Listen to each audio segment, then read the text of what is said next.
Voici la raison pourquoi avoir un seul compte aux États-Unis est très dangereux pour la gestion de ton argent.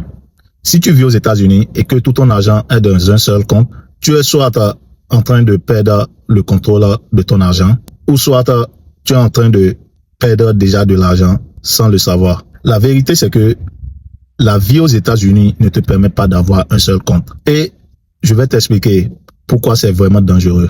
Quand tu as un seul compte, tu mélanges tout. Les factures, le plaisir, l'argent que les gens te demandent et aussi les urgences. Donc, résultat, tout est mélangé. Tu ne maîtrises plus ce que tu fais avec ton argent. Parfois, tu vois de l'argent sur ton compte. Tu ne réalises même pas que c'est de l'argent que normalement tu ne devais pas toucher parce que c'est destiné à payer quelque chose. Mais sans t'en rendre compte, tu le dépenses quand même. Parce qu'aux États-Unis, tout se paye et tout se fait émotionnellement. Et tu devais payer quelque chose, mais tu dois attendre le prochain chèque pour le payer. Ou carrément, tu appelles quelqu'un et tu prêtes de l'argent chez lui pour le donner après. Mon frère, ça c'est un mauvais système.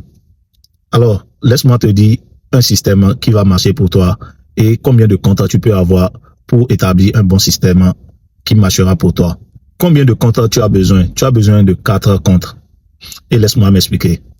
Le premier compte que tu as besoin, c'est un compte courant, un checking account qui va te permettre de prendre tout ton argent.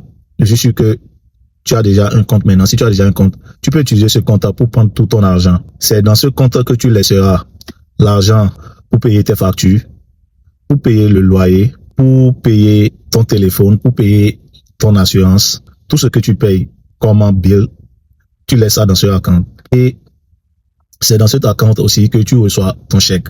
Et c'est cet account qui va te permettre de diriger de l'argent dans tout autre account que tu auras de plus. Donc ça, c'est le premier account. Donc il reste 3 accounts.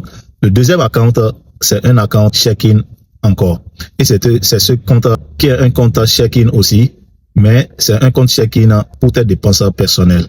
Chaque mois, tu dois automatiquement envoyer de l'argent sur ce compte par ton premier compte que j'ai dit. Et la plupart du temps, il faut faire 15 à 30% de ce que tu gagnes pour tes dépenses personnelles.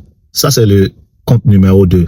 Le compte numéro 3, c'est un compte d'épargne qui doit te permettre d'avoir plusieurs sous-comptes. C'est ici que tu épargnes tout. L'argent pour les émergences, l'argent pour le voyage, l'argent pour les projets, l'argent pour les projets et l'argent pour tout ce que tu veux économiser. Donc ça, c'est un compte d'épargne. Et ce compte doit recevoir de l'argent de ton premier compte